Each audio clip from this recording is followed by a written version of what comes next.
¿Qué tal, amigos del Triplazo? ¿Cómo estáis? Bienvenidos un día más a otra de nuestras entrevistas. Me mola mucho lo que traemos hoy, Fernando Martín. Muy buenas. Muy buenas, Fran. ¿Cómo estás?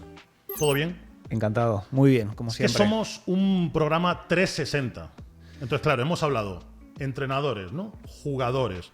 Claro, hay que completar un poco el círculo. Y hoy, otro enfoque diferente. Claro, porque nosotros estamos aquí para hablar de baloncesto, eso está clarísimo. Pero un poco en la génesis del Triplazo está también poner el foco en historias, en facetas que a veces quedan un poco ocultas o eclipsadas. Y yo creo que la de hoy es muy interesante. Vamos a tratar un colectivo que es fundamental en el deporte profesional. Eso es. Vamos a abrir la puerta de los agentes. De esas personas que a veces están en la sombra, pero que son fundamentales para que todo el engranaje también corra y esté engrasado, ¿no? Y hoy, si hablamos de agentes, pues nos hemos traído uno top. Es que empezamos por todo lo alto.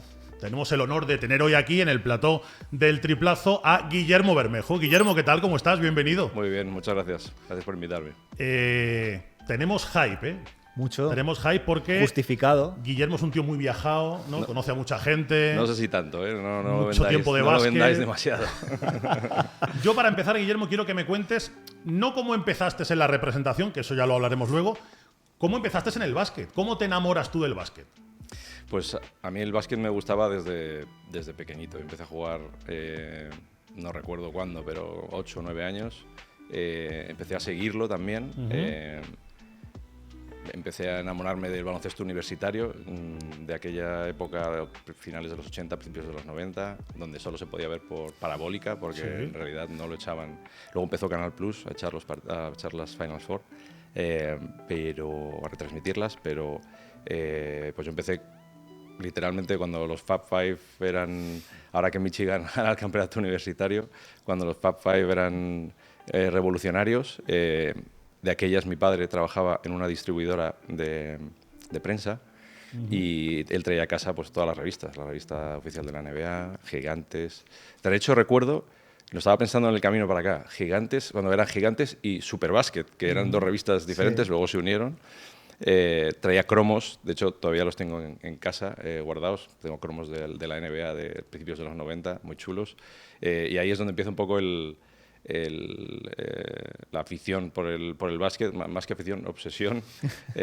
Yo seguí jugando, no era muy bueno, jugaba en el instituto, en el cole, y ya llega un momento que veo que aquello no da mucho más de sí jugando, pero eso no significó que no siguiera siguiéndolo como aficionado.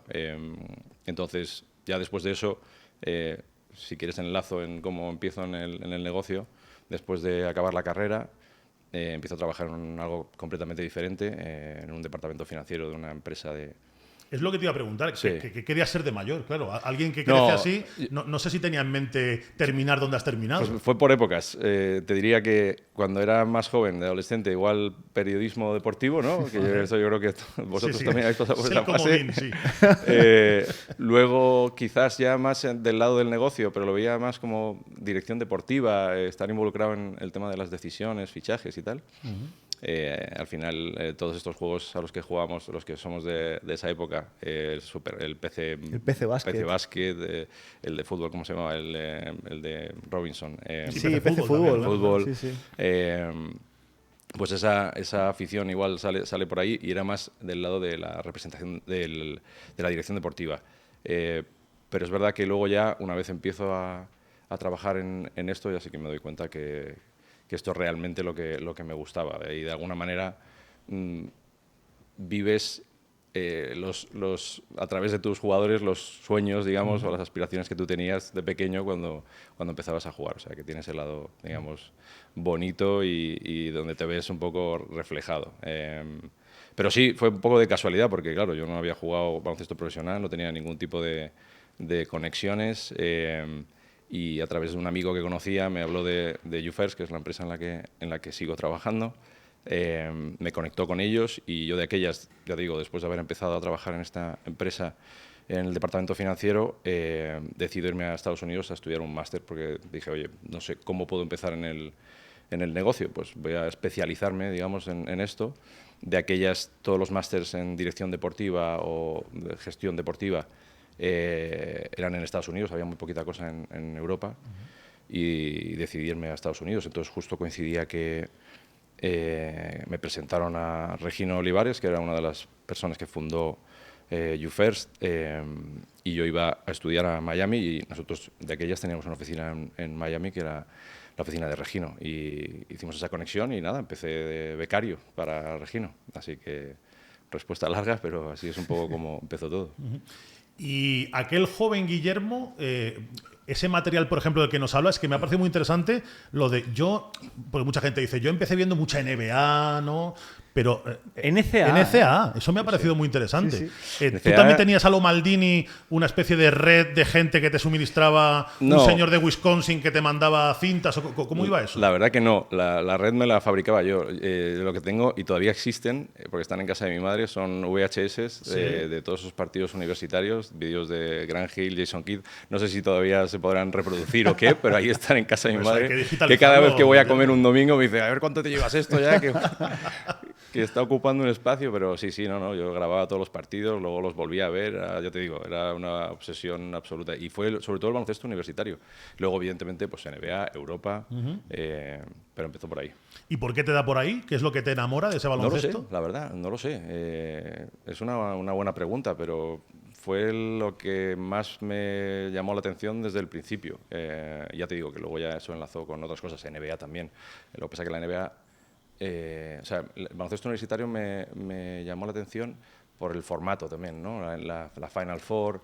La mística, ¿no?, que tenía el baloncesto universitario, que lo veíamos tan lejos, ¿no? Y tan... Eso 100%, pero luego la otra parte, ya de friki puro del básquet, de conocer a los jugadores que van a ser buenos antes de que el público general lo conozca. Y anotarte luego el tanto, que eso es muy bueno. Correcto. Eso es muy de periodista. Yo vi jugar a Jason Kidd en California o a Grant Hill en Duke o a quien fuera, ¿no? Esa parte me gustaba. Luego, claro, has hablado, ¿no? A través de Regino, que yo creo que es el primer gran nombre de tu carrera, bueno, pues entras en ese mundillo. ¿Cómo es esa relación con Regino? Háblanos, ¿cómo es ese primer contacto? Pues la verdad, o sea, en realidad era una entrevista de trabajo, pero fue una conversación de hora y media, 2 horas, hablando de baloncesto solo. O sea, no se hizo ni una... O sea, no he tenido muchas entrevistas de trabajo en mi vida, pero... ojalá todas como esa, ¿no? Exacto, ojalá todas fueran como esa, porque no me lo pareció. Entonces, nada, estuvo muy bien. Fueron casi 2 horas de charla hablando de baloncesto universitario, fundamentalmente, porque Regino estaba basado en Estados Unidos y llevaba desde finales de los 80, principios de los 90 allí, y él seguía mucho el baloncesto universitario. Y nada, eso fue en Madrid, y yo una vez me mudé a Miami, me dijo, ven por la oficina un día y empezamos. Así que fue todo bastante fácil. Y ya te digo, mucha casualidad, porque tampoco fue buscado, fue a través de un amigo que conocía la empresa. Y a raíz de eso conecté con ellos. ¿Y qué recuerdas de esos primeros meses del Guillermo becario, así un poco entre comillas? Pues al principio, evidentemente, estás ahí emocionado, ¿no?, de estar en esa situación y de verte desde ese lado. Luego, pues evidentemente, intentando aprender y absorber todo. Regino es la verdad que es no sé cómo decirte, un visionario de esto, porque de aquellas era el único agente español que vivía en Estados Unidos y que operaba desde Estados Unidos. De hecho, digamos, él se especializó en traer jugadores americanos, fundamentalmente a España, pero también a otros mercados europeos. Entonces tenía una visión un poco, yo creo, diferente de lo que era el negocio comparado con los agentes que ya estaban aquí. Y trabajar con él pues fue un lujo, porque te diría que muchas de las cosas que he aprendido las he aprendido de él. Yo lo considero mi mentor. Y fue una experiencia increíble, dura también, porque Regino era una persona muy exigente con todo el mundo, pero buena, porque en realidad pues, oye, ponía el listón muy alto y te enseñaba muchas cosas, a veces sin enseñártelas. Es decir, tú aprendías viéndole hacer. Yo siempre digo que este es un negocio que nadie te va a enseñar, o sea, no te lo van a poder dar o enseñar en ninguna clase. Esto lo aprendes haciéndolo. Y ver a Regino trabajar era ya una clase en sí, porque aprendías mucho. ¿Recuerdas ese primer momento o ese día que te pasó algo chulo, que dijiste por primera vez, ostras, qué guay está esto de hablar con este jugador, acompañar a este a otro lado? No sé, que ya dijiste, estoy dentro de eso que yo quería hacer. Sí, sí. Pues yo empecé con Regino en septiembre de 2004 y en el primavera-verano del 2005 nosotros de aquellas representábamos a Rudy Fernández y Rudy estaba preparando el draft y vino a Estados Unidos a entrenar a IMG, que es un centro de alto rendimiento que está en Bradenton, en Sarasota, como a unas 4 horas en coche de Miami. Y de aquellas Rudy estaba entrenando allí con Joe Abunassar, que es un entrenador individual muy, muy conocido ahora en el negocio, que ahora trabaja en Las Vegas, pero de aquellas estaban en Florida. Y estaba Rudy y justo acababa su ciclo universitario Eulis Baez, que acababa de firmar con nosotros. Fíjate, Eulis Baez, que ya está retirado, que ahora es entrenador ayudante en Gran Canaria. Aunque físicamente sigue igual, ¿eh? Sí, sí, no, está para jugar. Siempre que se lo digo, estás para salir y jugar. Y nada, entonces me acuerdo perfectamente, Regino me dijo, coges el coche, te vas allí, pasas el fin de semana con ellos, te los traes para Miami, que vengan un día y luego se vuelven. Y claro, yo no tenía ninguna experiencia en el trato directo con jugadores. Y de repente Rudy, que pues era una de las estrellas emergentes del baloncesto español, europeo, y Eulis, al que sí que le había seguido durante ese último año en college. Entonces nada, eso fue ya una experiencia en sí. Hace un tiempo me acuerdo de recordarlo con Rudy, decirle, él se acuerda, claro, pero yo seguro que me acuerdo porque esa fue una de las que no se me va a borrar en la vida, pero sí, esa te diría que fue la primera gran experiencia. Avanzamos un poco más y te voy a traer otro nombre a colación, porque tu primer mentor o tu gran mentor es Regino Olivares, pero tu primer jugador es Tomás Bellas. El primer jugador que firmo yo directamente, eso, ¿no? Tomás Bellas, sí, así es, sí. Yo ya tenía experiencia, digamos, representando jugadores porque al final, de alguna manera, te involucrabas con los jugadores que ya representaba Regino, ¿no? Y más llevar el día a día con ellos, estar en contacto, solucionar cualquier problema y tal, pero de alguna manera el primero que tú convences, de alguna manera, para representarlo, ese fue Tomás. Y nada, tengo mucho cariño, mucha estima, hemos pasado por todo, él incluso muchas más cosas que yo, pero ha sido una relación muy bonita y todavía seguimos en contacto. Él no está involucrado directamente en el baloncesto, aunque de vez en cuando hace sus hace sus cositas pinitos. en Dazón, me ha dicho un pajarito, ¿eh? O sea que Hace algo cositas en Dazón algo está involucrado. y ha hecho sus pinitos ya como entrenador ayudante, aunque sea unos días, unas semanas. Yo creo que eso le pica un poco. Pero sí, ¿no? Fue mi primer jugador y cuando lo recluté jugaba en la extinta Leb Bronce, en el filial del Real Madrid. Y luego, pues, oye, fue dando pasos poco a poco y ha hecho una carrera fantástica en la élite. ¿Cómo se da ese salto, Guillermo? O sea, ¿cómo pasas tú de trabajar para alguien a decir, oye, me gustaría yo representar, me gustaría que hubiera un jugador que fuera mío? Tú tuviste una conversación con Regino, le propusiste, oye, a mí me gusta mucho lo que me mandas, pero también querría tener un cierto control de mi destino profesional. ¿Cómo haces eso? ¿Cómo haces ese salto? No, eso surge más natural porque al final te lo exige el negocio. Es decir, si tú al final solo eres capaz de, digamos, dar servicio a ciertos jugadores y no eres capaz de firmar los tuyos propios, pues, digamos, tienes un techo en cuanto a tu crecimiento dentro de la profesión. Entonces era el siguiente paso, o sea, que se dio más natural por exigencias del guión, como quien dice. Y luego a raíz de eso pues ya vas cogiendo más confianza, más seguridad en ti mismo, entiendes lo que quiere y busca un jugador, el cómo comunicarlo, que es súper importante, y lo más importante de todo, que el jugador lo compre, ¿no? Claro. Entonces es un proceso y vas haciéndolo con tiempo. De hecho, en esa etapa, pues te diría que durante los 3-4 primeros años yo no firmé ningún jugador. O sea, el primero fue Tomás y durante todo ese tiempo lo que fue aprendiendo un poco el negocio en diferentes etapas, en diferentes posiciones, pero ir aprendiendo el negocio, que creo que es la mejor manera de hacerlo. Y en mi caso, además, no me quedaba otro remedio porque yo no conocía a nadie, no tenía relaciones dentro del baloncesto profesional, con lo cual se lo tenía que ir construyendo. En la relación con los jugadores entiendo que una parte muy importante es el aspecto personal, ¿no? O sea, no es una relación empresarial, económica, laboral, sino que tiene que haber un trabajo de entender al jugador persona, ¿no? Sin duda. Al final, evidentemente, esto es un negocio y el jugador lo que quiere es que se le negocie el mejor contrato y tú ganas una comisión a cambio de ese trabajo, pero al menos yo y la gente que trabaja con nosotros lo entiende como algo mucho más mucho más grande que eso. Entonces, yo siempre digo, esto es un negocio de personas. Al final, incluso más allá de la marca o del nombre de la agencia, ¿sabes? Digamos, al final el que lo representa eres tú como agente. Y tú en cómo te relacionas con tus jugadores, en el vínculo que estableces, eso para mí es súper importante. De hecho, quizá aquí yo sea un poco más vieja escuela o romántico, pero yo sí que veo este trabajo como un acompañamiento al jugador, idealmente desde el principio hasta el final, ¿sabes? De ser capaz de reclutar, como decimos nosotros, o empezar a representar a un jugador, a un chico que está en etapa de formación, en junior, cadete, y acompañarlo el resto de su carrera. Eso para mí es la parte más bonita y que de mayor recompensa del trabajo. Es un trabajo muy duro, que te exige mucho, que tiene muchos altibajos.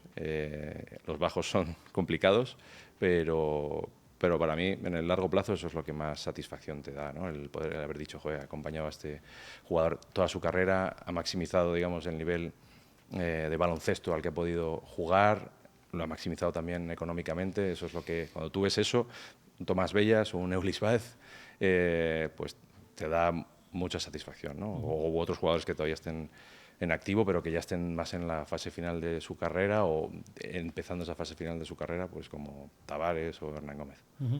Claro, yo ahora hablo de You First, Guillermo Bermejo, la gente se cuadra. Respetadísimos en el gremio. No creo. Pero yo quiero saber cómo fueron los primeros.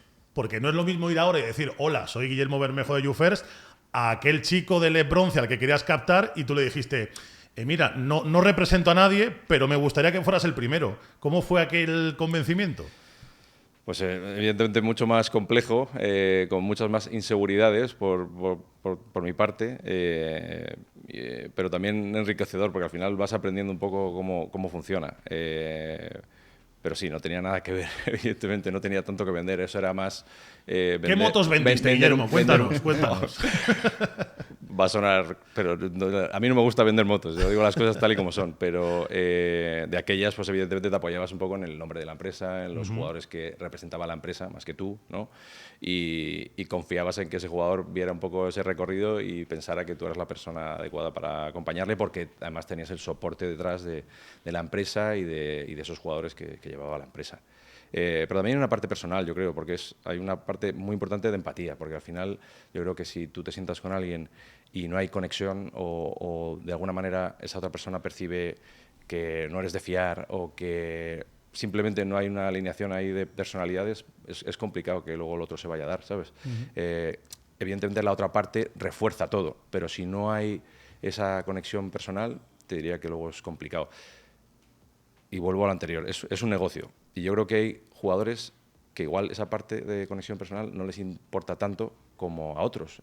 Y de hecho, con el tiempo, lo que te vas dando cuenta es que de alguna manera tú representas jugadores que, no te digo que sean iguales que tú, pero que haya unas ciertas similitudes en cuanto a personalidad, a entender la vida, a ver las cosas y te das cuenta que con esos con los que más cómodo te sientes y que igual con los otros o bien ese camino se acaba en un momento dado o no tampoco da mucho más de sí, ¿no? Al menos así lo veo yo. Es verdad que pues hay jugadores que igual solo les interesa que tú les negocies un buen contrato en verano y ya está, y no hay relación. No te digo que yo no represente ese tipo de jugadores, pero yo quizá me sienta más cómodo con los que entienden esto como una relación más estrecha, a largo plazo. Yo creo que el conocer bien al jugador te permite también hacer un mejor trabajo para él, porque entiendes un poco cómo es, en qué ámbitos va a encajar mejor, con qué tipo de entrenadores, en qué tipo de clubes, etcétera. Cuando ya conoces bien los clubes por dentro, pues entiendes en qué sitios va a encajar mejor un jugador que en otros.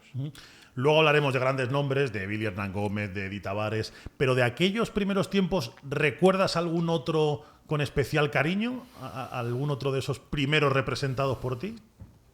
Hay muchos. A ver, representados por mí. O sea, si echo la vista atrás, de los primeros que recuerdo es Benson Hamilton, que jugó en el Madrid y que antes estuvo en la Peña. Y Benson es un tipo entrañable. Todavía sigo en contacto con él, de hecho. Y con él aprendí mucho, muchas cosas, porque era un tipo muy particular. Y digamos que me las hizo pasar putas. Perdón por el lenguaje. A él lo recuerdo mucho y le tengo mucho cariño, pero no sé, tendría que pensar. Si me das un minuto te digo seguro algún nombre. Bueno, pero si durante la conversación surge... Al final es que en ese recorrido, pues quizás eran más jugadores que yo no... O sea, los que yo empecé a representar, muchos todavía, la mayoría siguen en activo. Entonces, no son tanto jugadores que se han retirado como jugadores que ya no estén en activo. Pero, no sé, por ejemplo, estaba pensando ahora, cuando yo empecé, justo trajimos a Jason Granger al Estudiantes. Jason está todavía en activo, Sí. lleva 22 años con nosotros y tengo recuerdos de Jason de niño y ahora pues ya de completamente adulto, con su familia, con sus hijos. Entonces, de esos hay muchos, por suerte. Jugadores que todavía están en activo, que empezamos a representar o que yo empecé a representar de muy jóvenes y que todavía siguen jugando. Entonces, no es tanto... quizás, si eche la vista atrás, son más jugadores de ese estilo. Benson era cliente de Regino, Darren Phillip, Devin Davis, no sé, hay muchos americanos de aquella época, incluso jugadores, porque el negocio ha cambiado. En aquella época, pues, todavía éramos socios de algunas agencias americanas de las cuales colocábamos sus jugadores aquí, pues, el propio JC Carroll, que lo trajimos a Gran Canaria y luego hicimos ese primer contrato con el Madrid. Hay un montón de jugadores. Sí, tendría que echar la vista atrás, pero vamos. Mira, me has abierto una puerta que iba a ir por ahí mi siguiente pregunta. ¿Cómo ha cambiado la profesión de aquellas a ahora? No te diría que 360, o sea, 180, pero casi, porque pues cuando yo empecé, te diría que al menos en Europa, en Estados Unidos yo creo que ha cambiado también, pero ya era otra tendencia. Te diría el negocio del baloncesto en general. De aquellas, pues los agentes tenían mucha presencia local. Pues había agentes muy buenos en España, o en Italia, o en Grecia, o en Turquía. Y esos se concentraban fundamentalmente en ese mercado y llevaban fundamentalmente jugadores locales. Y luego, pues tenían acuerdos de colaboración con otras agencias internacionales y ellos colocaban esos jugadores. Lo que ha pasado es que el mundo en general es mucho más global, se ha globalizado, y el baloncesto, por ende, también. Y ahora yo creo que desde el punto de vista de un agente, o al menos alguien que aspira a representar a los mejores jugadores, tiene que tener la capacidad de poder dar servicio a esos jugadores en cualquier mercado, en cualquier país del mundo, con su propia estructura. Y si no lo haces, yo creo que vas un poco por detrás no digo que no se pueda, pero vas un poco por detrás, digamos, de los que lideran el mercado. Entonces, de aquellas, por ejemplo, cuando yo empecé en UFERS, pues teníamos presencia solo en España y nos dedicábamos fundamentalmente o a representar jugadores españoles o a traer jugadores americanos de Estados Unidos a España. Y luego, cuando queríamos colocar a algún jugador fuera de España, pues nos apoyábamos en esos partners, digamos, que se llaman dentro del negocio, esos socios o agentes locales externos, digamos, que hacían esa colocación. Lo que pasa que con el tiempo eso fue evolucionando y ahora ya pues muchas agencias tienen presencia propia en muchos países, incluido nosotros. E intentas, digamos, dar ese servicio, colocar a esos jugadores, negociarles el contrato, darles servicio en aquellos países con gente tuya propia, con gente de la agencia. Y en eso pues ha cambiado un montón. Luego ya pues el baloncesto ha cambiado mucho en todo este tiempo. En los últimos 2-3 años está cambiando bastante, evolucionando bastante como negocio. Pero desde el punto de vista de la representación te diría que ese es el mayor cambio que ha ocurrido de 15, 20 años hasta ahora. En el origen de la charla hablábamos de baloncesto universitario, que es como te enamoras tú de este deporte. El cambio de escenario, de paradigma en la NCAA ¿cómo os ha afectado a vosotros? ¿Ha transformado la forma en la que trabajáis o es realmente lo mismo, solo que ahora lo podéis enfocar a otra competición, a otro sector? A ver, el baloncesto universitario en sí ha cambiado radicalmente y además ha sido en un periodo de tiempo muy, muy corto, o sea, de 0 a 100 en 3 años. Nosotros como empresa ya llevamos un tiempo ayudando a jugadores a dar ese paso a college, incluso antes de que existiera el NIL. Un poco más en modo asesoría, digamos, no se pagaba dinero, era más una elección vital, te diría, de poder hacer una carrera, de poder seguir formándote como jugador y luego ver un poco hasta dónde te Claro, porque todas esas relaciones estaban muy reguladas antes, ¿no? Claro, Era claro. como Teóricamente, una pauta muy los jugadores estricta y no el jugador podían que se tener pasaba agente. podía tener consecuencias muy severas para su No carrera. podían tener agente y eso en 4 años ha cambiado hasta el punto que ahora los jugadores tienen agente, los jugadores cobran cantidades de dinero muy importantes.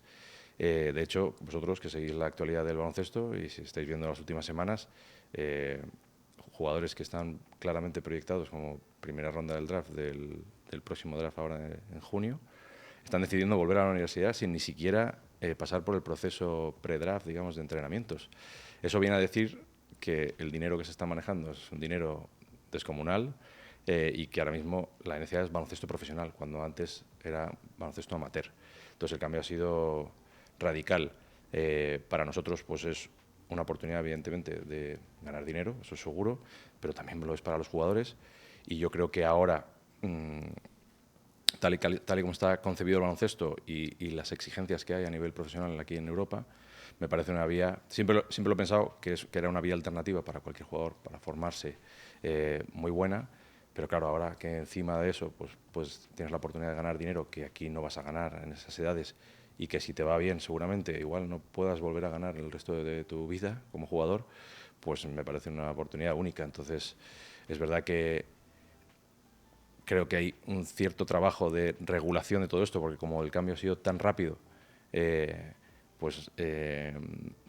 ni FIBA ha regulado cómo funciona el paso de esos jugadores de baloncesto europeo a college, las posibles indemnizaciones o compensaciones que puedan cobrar los clubes europeos a cambio de ese trabajo de formación, que es vital y es súper importante. Y al no haber una regulación, pues estás un poco a expensas de lo que entre los clubes y los agentes se puedan negociar y intentar encontrar marcos de entendimiento, porque al final lo que no quieres es quemar ninguna relación ni estropear, digamos, lo que ya funciona, que los clubes hacen un trabajo fantástico, los clubes, la federación de formación, y eso se tiene que retroalimentar.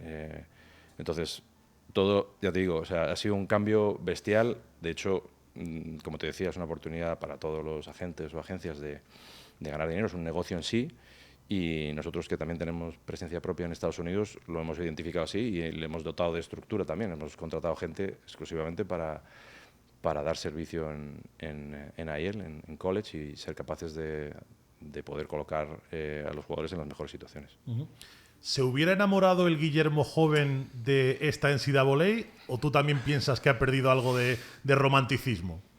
Yo creo que sí, porque ya te digo que a mí lo que me llamaba realmente la atención era el poder conocer a esos jugadores antes de que el público general los conociera. Entonces esa parte no se ha perdido. Pero sí que es verdad que ya no hay cenicientas. Claro. Es decir, no sé, recuerdo ver universidades no tan conocidas llegar incluso hasta la Final Four, Elite 8, y claro, luego esos jugadores seguían y tenían continuidad en esas universidades, con lo cual universidades no tan grandes eran capaces de competir pues, con las North Carolina, Duke, Kansas, Kentucky de la vida. Eso ya es prácticamente imposible. Si ves el torneo universitario, ya el Sweet 16, son todo equipos de primeras conferencias y es imposible que ocurra. Me hacía gracia porque no me acuerdo quién hablaba de la Universidad de Texas como una sorpresa o un Cinderella. Digo, Texas que juega en la SEC, que tienen un presupuesto increíble a nivel de athletics, de gasto en deporte y tal, que la consideran Cinderella, ¿sabes? Antes las Cinderellas eran universidades que igual la gente ni conocía o que no había oído hablar en la vida, pero habían tenido suerte porque habían reclutado 1 o 2 jugadores muy buenos y eso les había dado la posibilidad de ganar muchos partidos en el torneo universitario. Eso ya no pasa. Y si pasa una vez, esos jugadores al año siguiente dan el salto a una universidad importante. Entonces eso sí que ha cambiado radicalmente. Hablemos de tu día a día, Guillermo. Esto es una pregunta que a mucha gente que no le picará la curiosidad. ¿Cómo es el día a día de un agente? Pues mira, yo creo que si haces esa pregunta... ¿Cuántos móviles tienes para empezar? Uno. Pero baterías externas llevarás alguna, ¿no? ¿O no? Sí, cargador externo por si acaso. Luego me preocupo de, si no es un móvil muy antiguo, cambiarle la batería al móvil, porque al cabo de año y medio ya no te aguanta todo el día. Pero te decía que si es una pregunta que si lo haces a cualquier agente que se pueda sentar aquí, te diría lo mismo, creo, que es que todos los días son diferentes y eso es en parte una de las cosas que creo que es muy chula de esta profesión, que siempre hay cosas nuevas. Es verdad que hay una cierta cadencia en cuanto a cómo ocurren las cosas durante la temporada y siempre digo lo mismo, o sea, yo estoy siempre muy ocupado y con muchas cosas, pero va por épocas en qué estoy ocupado.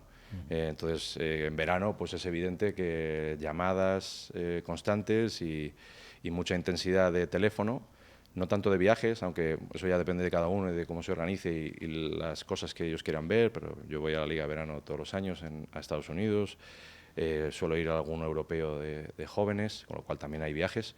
Y luego ya durante la temporada sí que es más un trabajo de visitar a tus jugadores, de estar en contacto con clubes, visitar clubes también, de reclutamiento, de scouting.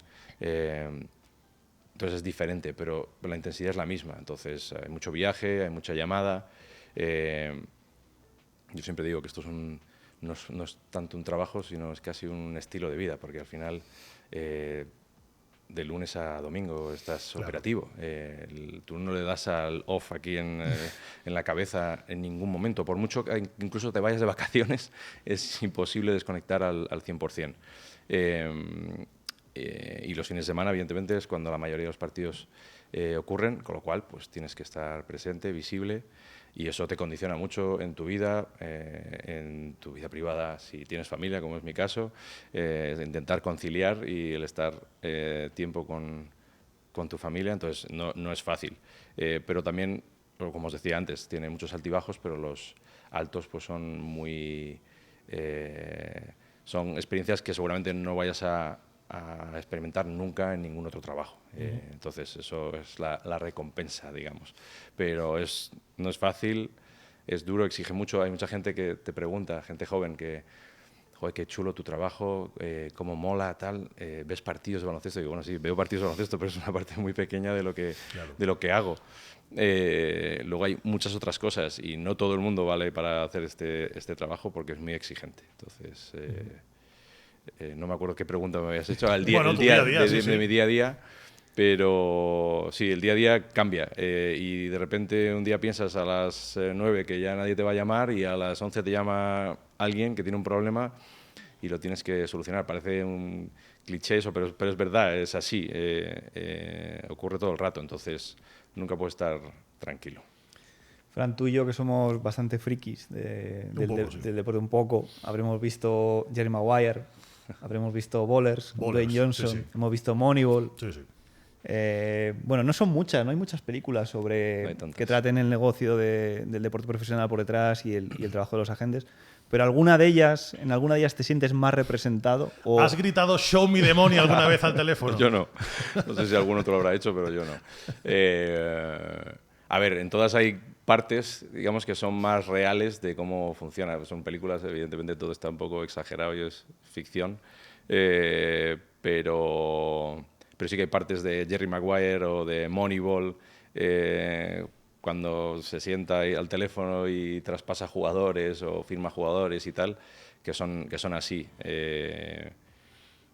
Pero es verdad que no hay muchas que hablen de esa parte del negocio, igual que tampoco hay mucha visibilidad de lo que somos los agentes en los medios de comunicación. No lo digo como queja, pero muchas veces es verdad que se nos ve un poco como el lado oscuro de esto, y yo siempre digo que como en cada industria hay gente de todo tipo y gente que hace las cosas bien y gente que las hace no tan bien, pero en la nuestra por lo general hay profesionales muy buenos, gente que lo hace a máximo nivel y que lleva muchos años en esto y que son muy buenos.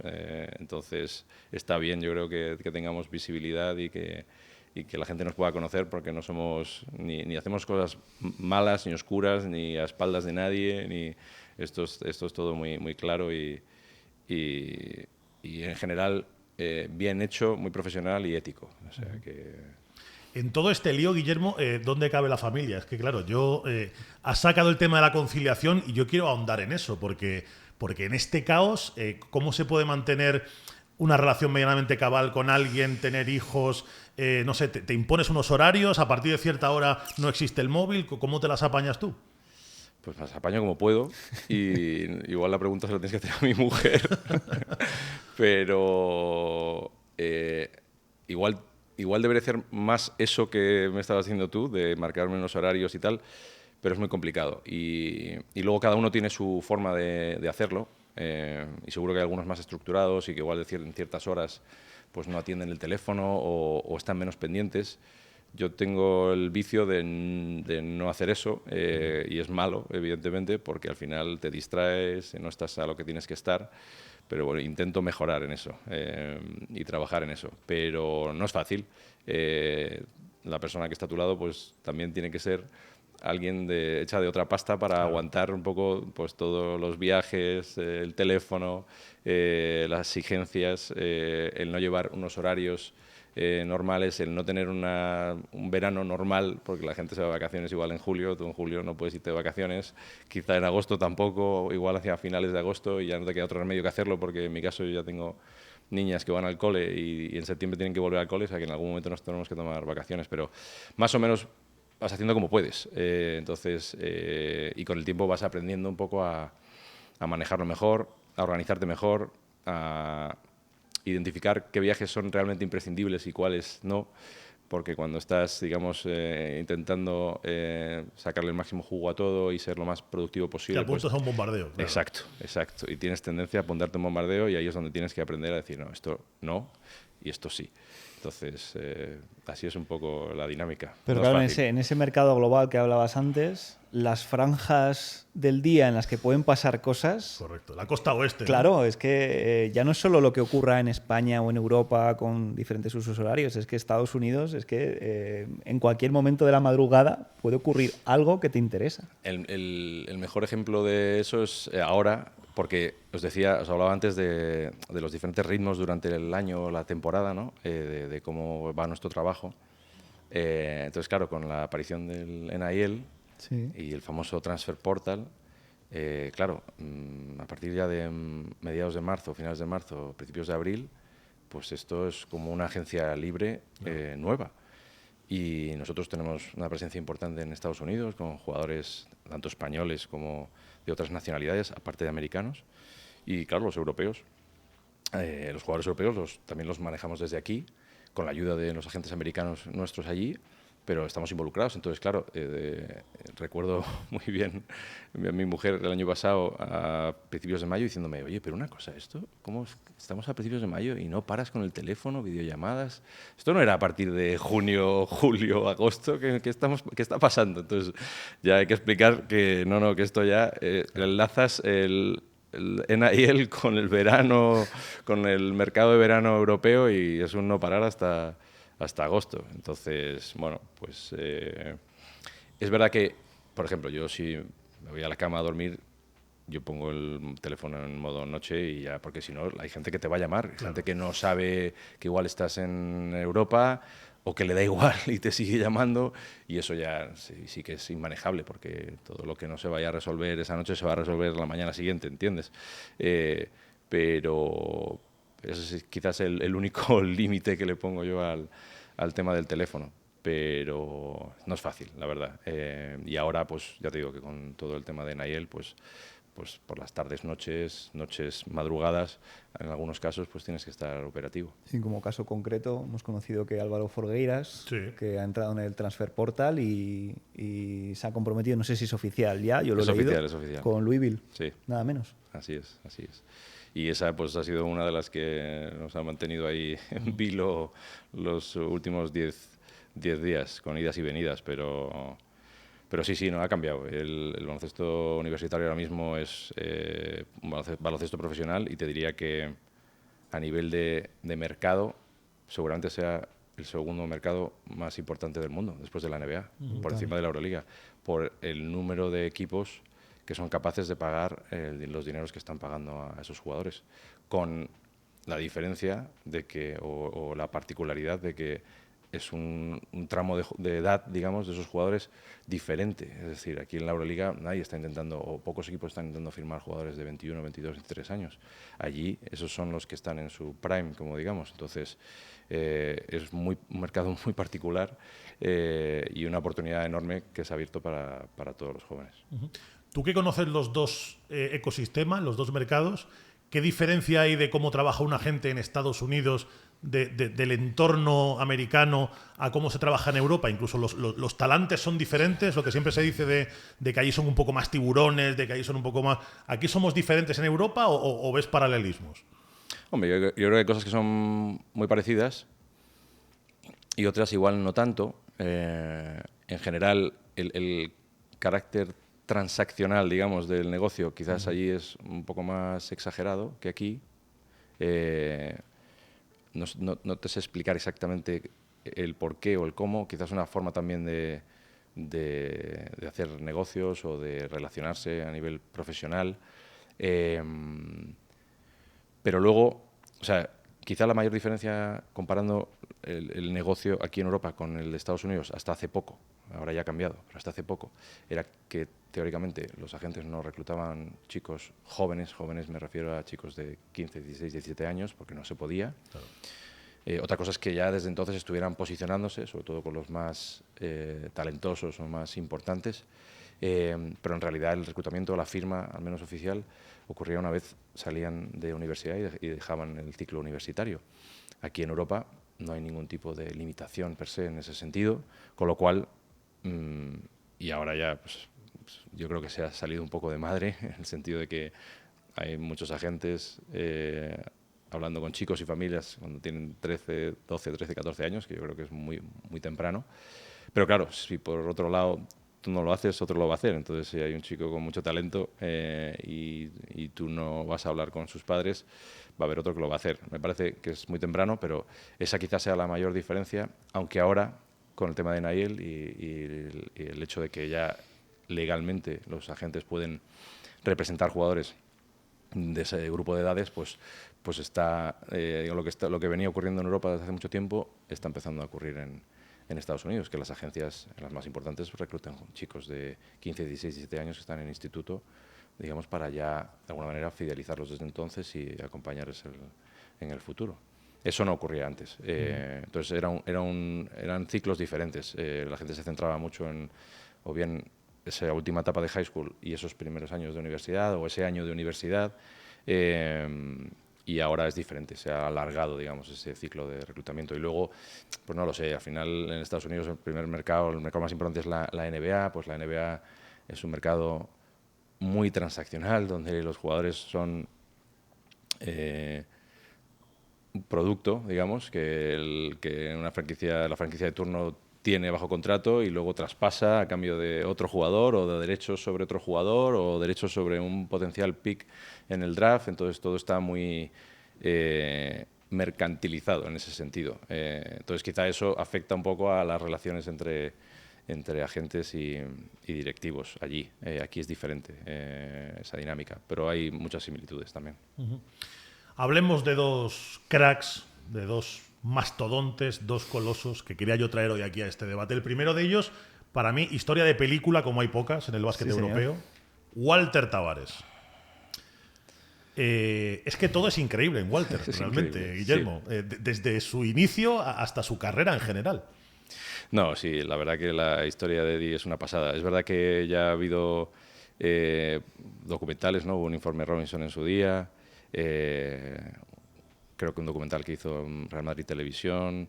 Ha habido algunas cosas que ya han salido en prensa, pero yo creo que siempre lo digo, yo creo que da para una película, porque su historia es es realmente increíble. El cómo llega a Gran Canaria, luego la progresión que ha tenido, porque yo no represento a Eddie desde que llegó a Gran Canaria. Él llega a través del club, ellos lo identifican, lo traen, pero sí que recuerdo ya, digamos, sus primeros pasos allí, porque yo representaba a jugadores en el primer equipo y en la cantera también del club, y algunos de los de la cantera que jugaban con él en el equipo EVA, porque él llega mediados su segundo año de junior, o sea, tardísimo, y hasta entonces no había jugado al baloncesto. Eso es rarísimo ahora mismo, ¿no? Sí. O sea, los chicos llevan jugando pues fácil desde los 11, 12 años.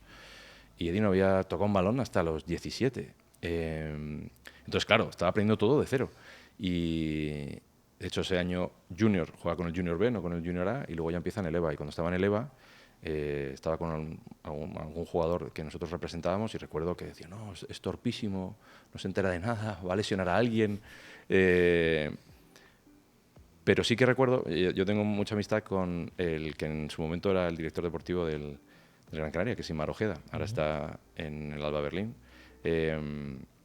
Y nos conocemos desde hace muchos años y teníamos mucha confianza. Y recuerdo que él me decía, tiene cosas, tiene potencial, va aprendiendo, hace todo lo que le dices, y lo bueno de no haber jugado al baloncesto es que no tenía vicios malos. Entonces todo lo que le enseñaron, digamos, se lo enseñaron bien. Los fundamentos que él iba aprendiendo. Y sí que recuerdo, ese fue el momento que cambió, una postemporada. El Gran Canaria hacía postemporadas con jugadores del primer equipo y de la cantera y tal, Tomás Bellas. Recuerdo llamarme y decir, oye, este Eddie está bastante bien, ¿eh? Yo creo que el tío lo va a hacer bien porque se entera, tiene muy buenas manos, empieza a saber cómo moverse y colocarse, y ahí ya fue cuando, digamos, se me encendió la bombilla y dije, bueno, o espabilo, o si no va a venir aquí alguien y se nos va a adelantar. Y entonces ahí ese fue el momento en el que hablé con él y empezamos a trabajar. Luego fue cedido a La Palma, un año al Eboro, luego lo recupera Gran Canaria, empieza con Pedro Martínez con el ACB, y luego ya pues lo demás todo el mundo lo conoce. Él ha sido de esos jugadores que tuvo una experiencia, pero que luego también, pues como le ha pasado a Sergio Llull, por ejemplo, como le ha pasado a Felipe Reyes, ha preferido sentirse importante en este ecosistema Real Madrid top en Europa, y a veces también los cantos de sirena NBA, ¿no? Dejarlos un poco en segundo plano, ¿no? Ha habido dos épocas, o digamos dos momentos importantes con el tema de la NBA.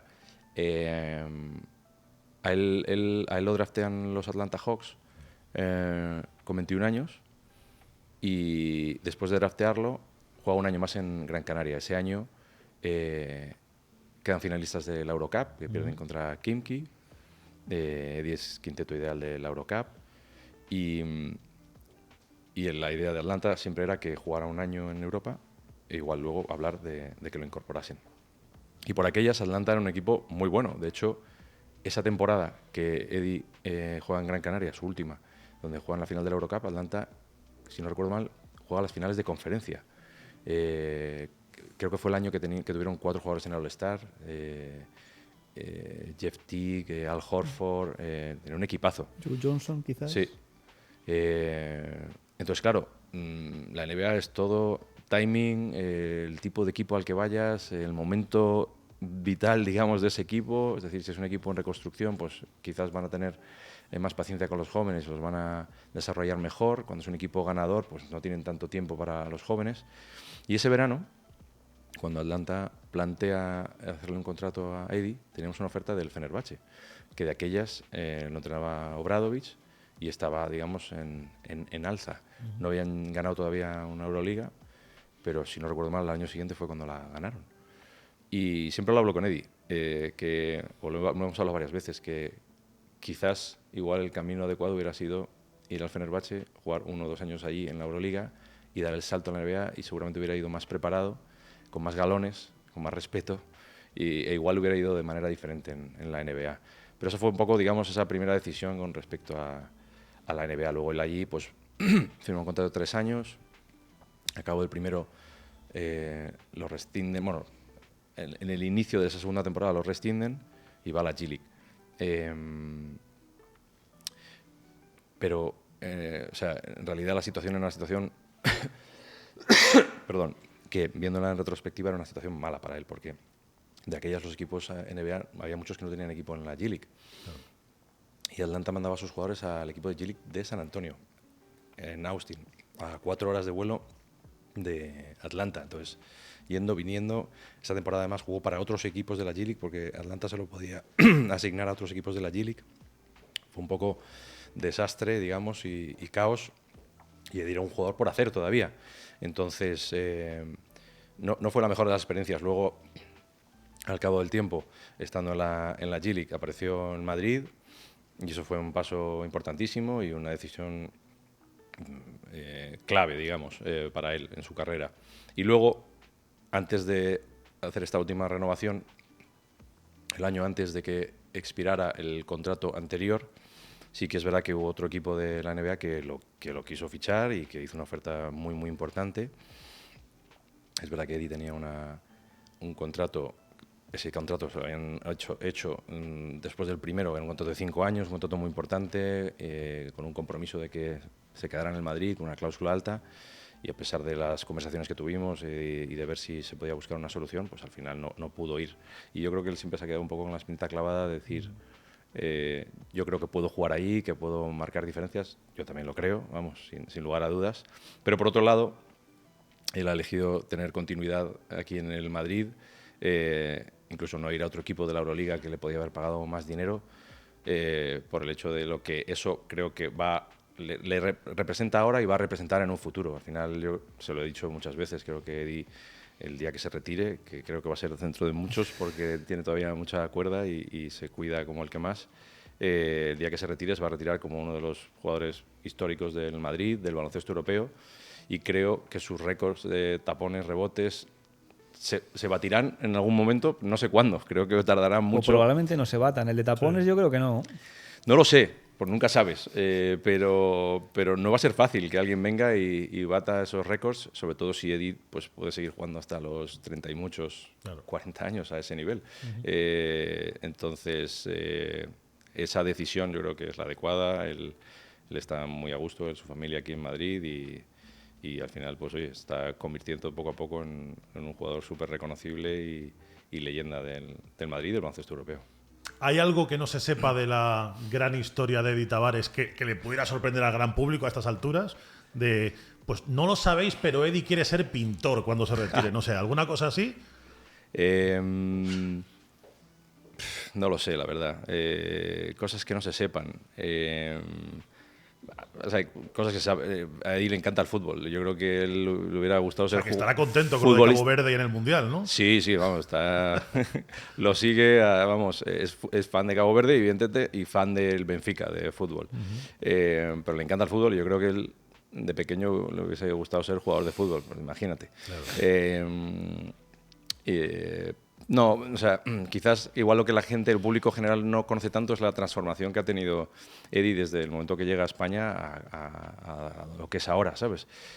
Porque Eddie era un tío físicamente muy frágil, con unos pies muy particulares porque él siempre había tenido muchos problemas para encontrar zapatillas de su talla, con lo cual los pies estaban encogidos, encorvados, y eso planteaba dificultades a la hora de tener equilibrio, estabilidad. Entonces, la transformación que ha tenido Eddie ha sido espectacular y evidentemente mucho mérito de toda la gente que ha trabajado con él, preparadores físicos, entrenadores, pero sobre todo de él, que es un trabajador nato. O sea, yo siempre digo que me gustaría que todos mis jugadores jóvenes pasaran un mes entrenando con Eddie y se dieran cuenta de lo que realmente es ser un profesional de élite, porque Eddie es la definición de profesional de élite. Otro gran pívot, otro grande de nuestro baloncesto, Billy Hernán Gómez. También con una carrera, oye, yo no sé si se la esperaba el Billy joven, pero está teniendo una carrera, tanto en Europa como en la NBA, muy brillante. Pues evidentemente yo creo que Billy o cualquier jugador joven, todos ellos, su aspiración es jugar en la NBA, entonces el hecho de que ese sueño se pudiera cumplir, pues ya fue increíble para él, pero es que además hizo una carrera de 7 años en la NBA y de hecho el año que decide volver a Europa podía haber seguido allí porque teníamos ofertas de equipos de NBA para que él siguiera, pero él ya pensaba más en un cambio vital volver a Europa, estar más cerca de su familia, y por eso tomó la decisión. Pero no hay muchos jugadores españoles que hayan podido jugar 7 años en la NBA, de hecho no son tantos. Eso tiene mucho mérito porque además en el caso de Billy, él se ha tenido que ganar, digamos, su puesto, porque no entró yo siempre digo que en la NBA se puede entrar por la puerta delantera, que es ser primera ronda del draft y digamos, parte de arriba del draft, o entrar desde la segunda ronda, que eso es entrar un poco por la puerta de atrás y tener que picar piedra y ganarte un poco tu sitio. Y eso un poco fue la puerta de entrada de Billy, y él se lo ha ganado y ha tenido una carrera fantástica en la NBA. Ha tenido una trayectoria muy chula, sigue teniéndola, con la selección española. Porque Billy empezó a ir con la selección ya con 20 años, muy joven, todavía con una generación de oro, pero él era el joven de esa generación, fue aprendiendo ahí de todos, y luego un poco heredó esa responsabilidad y con el momento álgido del Eurobásquet del 2022, con el campeonato, el MVP, etc. Y ahora en Europa, pues intentando encontrar su sitio. Es verdad que estos 3 años en el Barcelona no han sido fáciles, tampoco los han sido para el club, pero bueno, él está muy contento y convencido de la decisión que tomó, y la idea es seguir. Se lo decía, porque estuve ayer por la noche en Barcelona viendo el partido de Euroliga, y lo hablamos después en la cena. Se lo decía, digo, vas a cumplir 32 años, eso ahora mismo en baloncesto europeo es que estás hecho un chaval, o sea que todavía tienes un montón de años por delante. Él lo ve igual, o sea que todavía le queda mucha tela por cortar. ¿Qué diferencia hay para un agente de tener a un jugador aquí en Europa a que entre en esa jungla, ¿no? En ese mundo, en ese otro planeta que es la NBA, donde hay más libertad, donde los jugadores hacen un poco también lo que quieren, donde te dicen, oye, a esta hora en el pabellón y luego tú te vas a comer a donde te da la gana? ¿Qué diferencias hay para tratar a un jugador que de pronto entra ahí? No, es un cambio bestial, porque aquí en Europa es verdad que todo ha cambiado y se ha relajado un poco, aquello de las comidas y las cenas de equipo, todos sentados en el mismo momento, a la misma hora, horarios y tal. Todavía igual hay algún club o algún entrenador que igual sigue más eso, pero en general hay mucha más flexibilidad. Pero es verdad que la NBA lo lleva al siguiente nivel. Y eso, cuando vienes de Europa, es un cambio importante. O si estás acostumbrado a eso en la NBA, cuando vienes otra vez de vuelta para Europa, pues es un cambio radical. Pienso ahora en jugadores americanos que hayan hecho toda su carrera en Estados Unidos y que de repente vengan aquí a Europa y se encuentren con eso. Pues es un cambio importante. Pero ya te digo que en Europa también se han flexibilizado todos esos códigos, digamos, incluso a nivel de intensidad, de frecuencia de entrenamientos, ¿no? Aquello de los 2 entrenamientos al día y tal, y eso ya está más en desuso, y todo va un poco más en la línea de cómo se gestiona en Estados Unidos, con diferencias, evidentemente, porque ahí se juega con mucha más frecuencia que aquí, aunque igual ahora con la Euroliga, el nuevo calendario, no sé si no hay tanta diferencia, pero sí que tiende todo un poco más a parecerse a cómo se gestionan las cosas allí en Estados Unidos. ¿Qué es lo que más le cuesta a un americano al saltar a Europa y a un europeo de saltar a Estados Unidos? ¿Cuál es el principal choque cultural o baloncestístico o vital? Hombre, ahí depende también si hablas de americanos, depende también de qué jugador americano y qué conocimiento tenga a nivel cultural de lo que es Europa, de lo que son los diferentes países de Europa.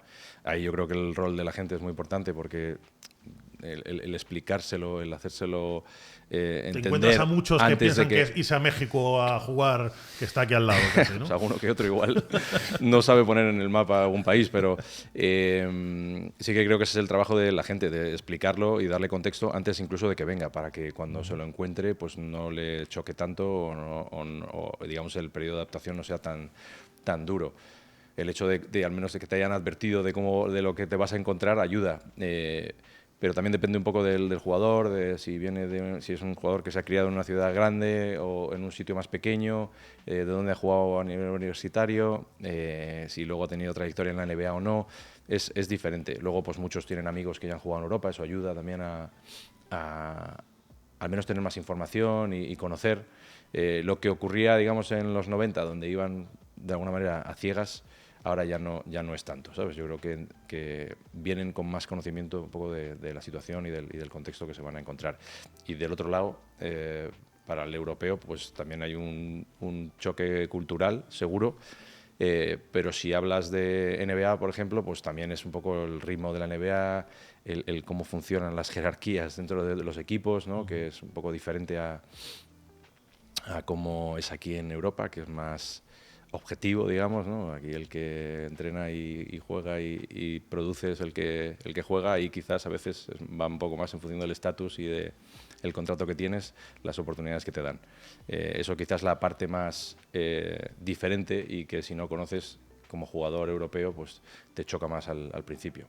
Claro, porque nosotros entendemos, ya que sí damos por hecho que el jugador de baloncesto es nómada. Correcto. Pero claro, tú imagínate que te pasara a ti, que con 20, 25 años tuvieras que cambiar de país, y no solo una vez, sino 2, 3, 4. ¿Te ha tocado hacer mucho de psicólogo con los jugadores? No de psicólogo, pero sí, pero en parte las conversaciones que puedas tener con ciertos jugadores tienen una componente psicológica. No vamos a sustituir a psicólogos clínicos, eso está claro, pero sí que es verdad que muchas veces pues el aconsejar, el dar apoyo en momentos más complicados, para eso es fundamental entender al jugador que representas y saber un poco cómo es, ¿sabes? Cómo funciona su cabeza y poder apoyarle. Pero sí que hay una parte claramente de eso en el día a día y sobre todo en situaciones complicadas. Hemos hablado mucho de jugadores, pero poco de entrenadores. ¿Qué diferencia hay entre representar a un entrenador y representar a un jugador? ¿Son muy diferentes? ¿Se nota ese salto de edad, por ejemplo, también? Sí, sin duda. Quizás cuando los jugadores ya van teniendo una edad y son más veteranos, digamos, pues pueda tener algo, digamos, similitudes con el representar a un entrenador, pero claro, al final los entrenadores, aunque hay algunos muy jóvenes, ¿no? Pero la mayoría no están en esa misma franja de edad, digamos, que los jugadores, ni en el mismo momento vital. Las relaciones son diferentes.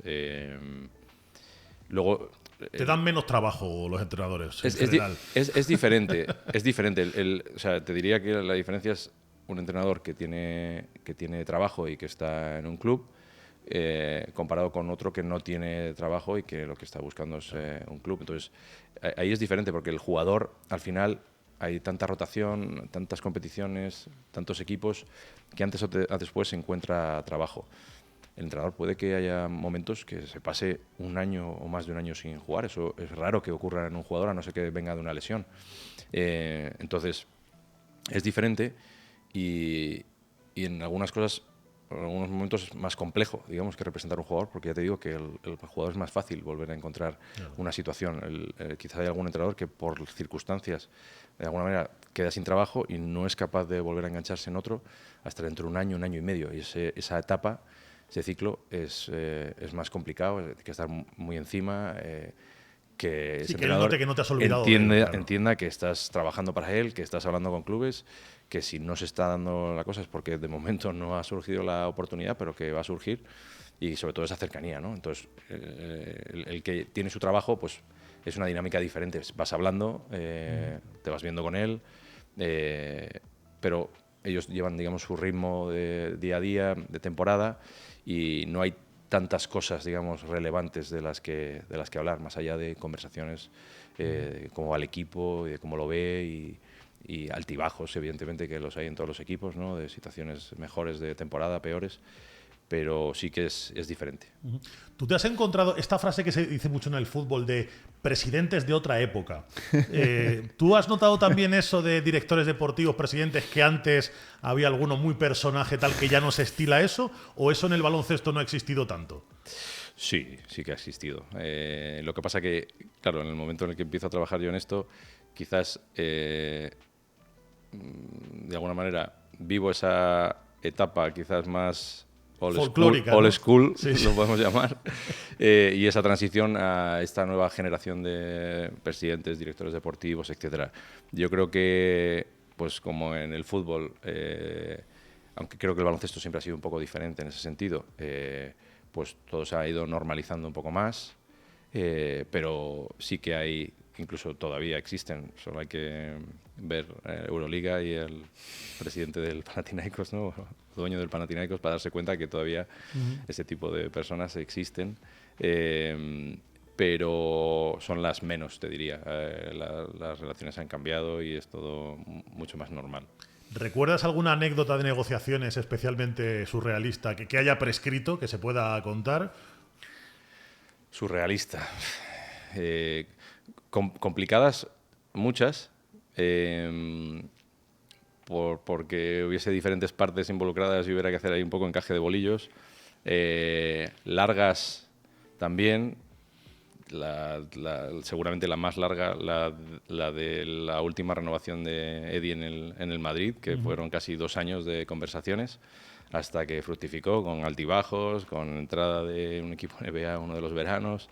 Quizás esa sea la más larga y la de mayor desgaste que haya tenido, pero con buen final, o sea que con buen recuerdo. Pero sí, muchas complicadas. Lo que pasa es que tampoco se trata de dar nombres ni ejemplos concretos, pero sí. Cuando hay buyouts de por medio, cuando hay un jugador que de repente está lesionado y va a fichar en ese equipo pero viene con una lesión, cuando hay situaciones de todo tipo. O sea que en ese sentido, si lo comparas con la NBA, esto es mucho, tiene muchas más complicaciones porque hay muchos más elementos, digamos, que igual no controlas, claro, o que entran en juego a la hora de negociar un contrato. Entonces ahí es más sencillo, sota caballo rey. Aquí hay muchos más elementos, mucho más complejos. O sea que muchas.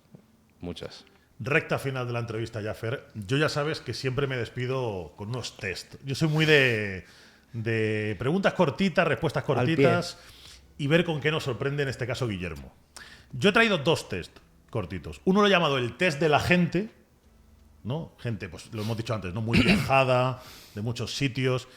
Y otro es un poco un test para que me elija nombres para determinadas cosas. A ver con qué me sorprende. A ver. ¿Con cuál empiezo, Guillermo? Empieza con el que quieras. Con el test de la gente, por ejemplo. Test de la gente, venga. Test de la gente, que entiendo que es nuevo porque no habéis entrevistado a ninguna gente. Correcto, esto ya lo voy a estandarizar. Efectivamente, eres el conejillo de Indias, vale, Guillermo. Fantástico. Guillermo Bermejo, de tu vivencia, de tu carrera, de tu ciudad favorita. A ver, yo soy de Madrid y siempre digo que Madrid es una de las mejores ciudades del mundo, eso está claro. Sí, señor. Pero sí que con todos los viajes y con la suerte que he tenido de poder estar en muchas partes del mundo, pues no sé, Estambul, por ejemplo, que no lo conocía hasta que empecé a trabajar en esto. Me parece una ciudad increíble. Hace 2 años tuve la suerte de poder viajar a Australia. Y me pareció increíble aquello. He estado en Japón, he estado en Tokio, Estados Unidos, varias, ¿no? Nueva York al final pues tiene el encanto que tiene, pero San Francisco, por ejemplo, es una ciudad que me gusta mucho. O sea que no sé si hay una... Si tengo que elegir una, te diría Madrid. Vale. Y eso que he visto muchas. Pero digamos que no sea Madrid porque no cuenta, porque soy de aquí. Pues Estambul, Tokio, San Francisco, cada una por diferentes motivos. ¿Restaurante favorito? O si no te quieres mojar, comida favorita, la típica que dices, esta para una negociación no me falla.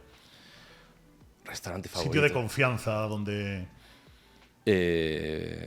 A ver, ahí vamos cambiando, pero quizás con cierta frecuencia a de María, aquí en Madrid. Tipo de comida se estila mucho siempre pues en un sitio de carne, ¿sabes? Carne, pescado, un asador o un restaurante de carne, pescado es lo clásico, pero si tuviera que decirte uno, pues igual de María, que hemos estado varias veces allí y nos atienden muy bien. ¿Hotel favorito? Hotel favorito.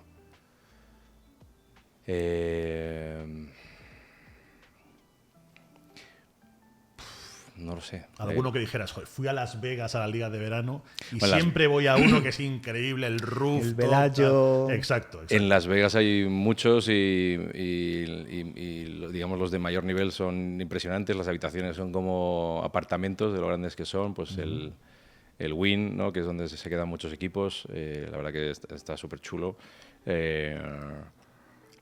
No sé, o sea, ¿se pueden decir marcas? ¿O no? Sí, claro. Ah, vale, porque aquí uno lo que intenta siempre cuando viaja mucho es acumular puntos. Entonces, yo soy de Marriott y de Bonvoy para que luego esas noches al final den algún rendimiento y, oye, pues si puedes irte de vacaciones con la familia y no tienes que pagar el hotel, fantástico. Entonces, yo soy mucho de Marriott y ahí tienen varios en la cadena que son muy chulos, en Estados Unidos o en otros sitios, en Estambul también, el Four Seasons, por ejemplo. No me quedaría con uno, hay muchos. ¿Pabellón favorito? El Madison. Vale. Por que está en medio de la ciudad, por lo que representa, por el ambiente cuando te metes. Es una pasada. No he estado en algunos de los nuevos, no he estado en el Inuit Dome de Los Ángeles. Tiene muy buena pinta. Y luego aquí en Europa, te diría el del Zalgiris, por el ambiente, es espectacular. El de Belgrado, cuando hay un derbi o cuando recuerdo estar en un Partizan Real Madrid hace un par de temporadas y fue espectacular. Y de los más recientes, el Rocha Arena, que es increíble. En el que estuvimos todos en la Copa. Y la última de esta primera, un lugar para descubrir perlas baloncestísticas, tu liga fetiche, tu sitio fetiche, el país que dices, este no me falla, este caladero no me falla. No, a ver, hay torneos que son clásicos, ¿no? Campeonatos aquí en España, campeonatos de España junior, cadete, esos son clásicos, pero fíjate, es más por el recuerdo que tengo. Hay un torneo que se juega en noviembre aquí en Madrid que se llama el Torneo de la Leucemia. Y ahí he visto por primera vez a varios jugadores jugar que luego he acabado representando. Vi jugar por primera vez a Izan Almansaí, a Baba Miller. Relacionado con eso, Owen Aquino, que es otro chico de la cantera del Madrid que juega en college ahora. Y de hecho la historia curiosa de eso es el año anterior a Owen lo había visto jugar allí y durante todo ese año hablamos con él y con su familia y al final deciden venir con nosotros. Al año siguiente voy al mismo torneo y me encuentro a Owen, que estaba allí viéndolo, porque eso era de cadetes de primer año. Y estoy viendo la rueda de calentamiento del Madrid y le digo a Owen, oye, ¿ese chaval quién es? Digo, ¿de dónde lo han traído? Yo pensaba que era un chico becado. Y dice, no, ese es Baba, si ese es de aquí, de Madrid. Y esa fue la primera vez que lo vi. O sea, digamos como que tengo un recuerdo bueno, no es que sea el sitio, digamos, donde digas, no, aquí es que vas a reclutar o son los mejores talentos y tal, pero sí que le tengo un cierto cariño por eso, porque en ese torneo vi jugar por primera vez a varios de los jugadores que ahora represento. Perfecto. Pues solo me queda ya 5 preguntas cortas para que me elija a un jugador para cada una. Un jugador de los que has representado en tu vida. Valen antiguos y nuevos, actuales y pasados. Un jugador para que te arregle un enchufe en casa. Manitas. Manitas. Buah. Ni idea, la verdad. Un manitas. Un tío apañado, hombre, habrá muchos tíos. Tomás es un tío apañado. Tomás es un tío apañado, Te iba a decir Tomás, sí. No lo conozco en esa faceta, pero me pega como un tío. A mí me pega que se le da bien. Como un tío apañado, sí. Yo montaría un mueble de Ikea con Tomás Bella, seguro. Sí. Alguien para irte a una isla desierta o, si quieres algo más terrenal, para compartir piso. Un jugador con el que convivirías bien. Eddie. Por lo tranquilo que es y lo fácil que es estar con él y sin duda Eddie. Alguien con el que pegarte una buena cena con una sobremesa divertida. Hay varios. Es que elegir es injusto. Pero no, hay varios. Hazme una convocatoria si quieres, puedes meter ahí a 2 o 3 y ya está. A ver, al final, por la diferencia de edad y generacional, pues no son las mismas conversaciones las que tienes con jugadores ya de 30 y algo que los de 20 y tantos o que tienen 20 y pocos. Te diría Pues con Billy, por ejemplo, Vale. que es un tipo muy divertido y que podemos hablar de muchas cosas. El propio Tomás, con el que tenemos muchas cosas en común. Con Tadas Sedekerskis, que lo representamos desde que tiene 15 años, lo conozco desde mucho tiempo y tenemos muchas cosas en común y le gusta hablar y hablamos de muchas cosas. Te podría hablar de muchos, pero... Me gusta la convocatoria. Son un poco los que me salen. La mesa Sale un que ha buen quedado. quinteto, ¿eh? Sí, sí, me ha gustado la. Alguien al que apuntarías a un talent show. El típico showman que canta, que cuenta chistes.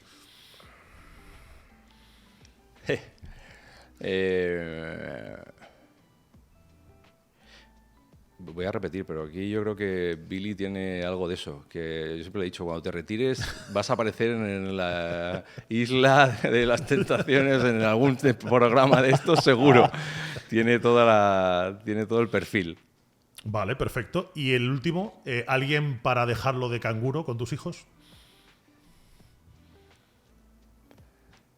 Bueno, hay muchos que son confiables y de los que te fías al 100%. ¿Quién te podría decir? No lo sé, la verdad. Porque luego, aparte de que sean buenas personas, sean tranquilos, que aguanten... Correcto. Aguanten Que tengan toda la paciencia. tralla Claro, la pregunta va que por viene los con- flancos, sí, claro, que claro. tengan paciencia. Buena pregunta. Esa no te la sé responder, la verdad. Tendría que pensar. Ahí hay varios. Tomás también me parece un tipo. A Tomás le estamos dando mucho trabajo, me parece a mí. Es que a mí me cae muy bien Tomás, la Te voy a verdad. decir a Jason Granger, porque Jason además tiene hijos de edad muy parecida a los míos, está bien entrenado y sé que además por cómo concilia en casa y su mujer, el tipo de trabajo que tiene que quedarse con los niños mucho tiempo solo, así que te diría que Jason, que lo hace bien. Me han gustado las respuestas, ¿eh? Muy bien. Me han gustado, ¿eh? Pues Guillermo, lo último que te vamos a pedir es que aquí no tenemos un Hall of Fame donde la gente pone la mano, lo que tenemos es un balón, el balón del triplazo, donde nuestros mía. invitados van dejando sus firmas, pues los Hurtás, un Pepo Hernández, cada vez más, Nombres ilustres, no sé si el mío Bueno, oye, se merece estar aquí, pero bueno. por supuesto. Por supuesto.